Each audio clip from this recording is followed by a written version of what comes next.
సంబంధించి మీ మొబైల్ నెంబర్స్కి ఏదైతే మీరు ఆన్లైన్లో మీ మొబైల్ నెంబర్ ఇచ్చారో ఆ మొబైల్ నెంబర్కి ఎస్ఎంఎస్ వస్తుంది.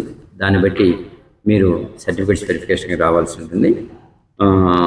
కాబట్టి వెరిఫికేషన్ షెడ్యూల్ మేము స్టేట్ ఆఫీస్ రాగానే ఆ వెరిఫికేషన్ షెడ్యూల్ ఇవ్వడం జరుగుతుంది. కాబట్టి క్యాండిడేట్స్ అందరూ కూడా ఒరిజినల్ సర్టిఫికేట్స్ని తీసుకురావాల్సిన ఆవశ్యకత ఉంది. అలాగే 3 సెట్స్ ఆఫ్ అటెస్టెడ్ కాపీస్ని కూడా తీసుకురావాల్సిన ఆవశ్యకత ఉంది.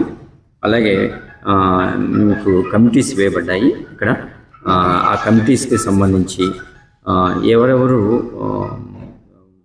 ఏ కమిటీకి వెళ్ళాలి వెరిఫికేషన్కి అని చెప్పేసి ముందే టోకెన్స్ ఇవ్వబడతాయి. ఆ టోకెన్స్ అంటే ఫస్ట్ కమ్ ఫస్ట్ సర్వ్ అన్నట్లు ముందు వచ్చిన వాళ్ళకి ముందుగా వెరిఫికేషన్ చేయడం జరుగుతుంది. తర్వాత సూపర్వైజరీ కమిటీస్ ఉంటాయి. అలాగే అక్కడ రిసెప్షన్ కౌంటర్లో మీకు సంబంధించినటువంటి సమాచారాన్ని మీకు ఇవ్వడానికి సిబ్బంది ఉంటారు. కాబట్టి వాళ్ళని అడిగి ఏ ఇన్ఫర్మేషన్ అయినా సరే నిర్భయంగా మీరు భయపడకుండా ఆందోళన చెందకుండా ఆ ఇన్ఫర్మేషన్ మొత్తాన్ని కూడా మీరు పొందవచ్చు. కాబట్టి ఒరిజినల్ డాక్యుమెంట్స్ అన్నీ కూడా తీసుకురావాల్సిన ఆవశ్యకత ఉంది. అలాగే చెక్ లిస్ట్ ఉంటుంది వెరిఫికేషన్ టీంలో. ఆ చెక్ లిస్ట్ ప్రకారం మీరు ఇచ్చినటువంటి డాక్యుమెంట్స్ అన్నీ కూడా అక్కడ టిక్ చేసుకోవడం జరుగుతుంది.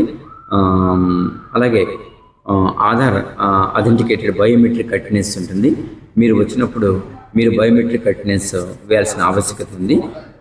అలాగే కన్ఫర్మేషన్ కోసం బయోమెట్రిక్ అటెండెన్స్ వేసిన తర్వాత మా ఆఫీసర్స్ దాన్ని సిగ్నేచర్ని ఎఫిక్స్ చేస్తారు. అలాగే అప్పుడు ఆధార్ బయోమెట్రిక్ అటెండెన్స్ వేసిన తర్వాత మీరు వెరిఫికేషన్కి వెళ్ళాల్సి ఉంటుంది. కాబట్టి ఆన్లైన్ డేటా సబ్మిటెడ్ ఏదైతే ఉందో దాని ప్రకారమే ఇక్కడ వెరిఫికేషన్ జరుగుతుంది. మీరు ఆన్లైన్లో అప్లికేషన్ ఏవైతే సబ్మిట్ చేశారో దాన్ని బట్టే ఇక్కడ వెరిఫికేషన్ జరుగుతుంది. దానికి సంబంధించి మాత్రమే ఇక్కడ వెరిఫికేషన్ జరుగుతుంది. అందుకంటే మీరు ఇతర 15/5/25 తర్వాత వచ్చినటువంటి ఒరిజినల్ సర్టిఫికేట్ మేము తీసుకొస్తాము అన్నది కాదు. 15/5/2025 ముందు ఏదైతే మీరు సర్టిఫికేట్స్ తెచ్చుకున్నారో అవే ఫైనల్. అలాగే person with bench mark disabilities ఉన్నాయి.